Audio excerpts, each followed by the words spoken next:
بسم اللہ الرحمن الرحیم۔ ناظرین، آج ہمارا جو سبق ہے وہ کنٹینیو ہے ضمائر کے متعلق۔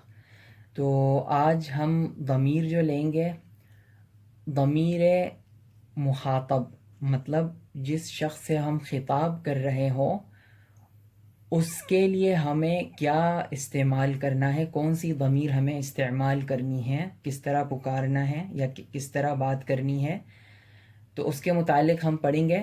اور مخاطب مفرد، مذکر اور مؤنث۔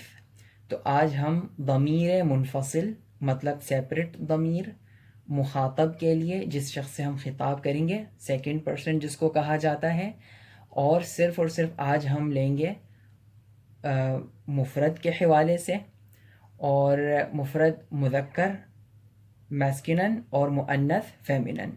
تو اس میں استعمال ہوتا ہے انتا، الف نون تا، انتا یہ حرکات آپ دیکھ رہے ہیں، انتا انتا مینز تم، یو، اوکے۔ یہ ہے مذکر کے لیے۔ مفرد مطلب ایک شخص ہوگا، مذکر ہوگا، تو اس سے جب ہم بات کریں گے تو انتا بولیں گے۔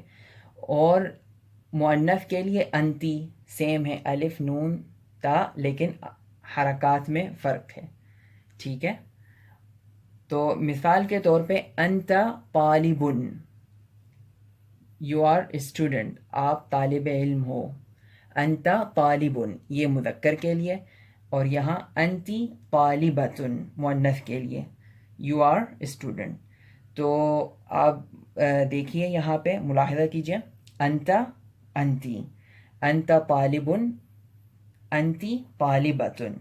تو بالکل مؤنث کے حوالے سے، مفرد مؤنث کے حوالے سے بالکل چینج ہو گیا، دونوں چینج ہوئے ہیں۔ اور انتا انتی صرف حرکات کا اس میں فرق ہے۔ اور انشاءاللہ نیکسٹ سبق میں ہم پڑھیں گے مذکر اور مثنیٰ کے حوالے سے۔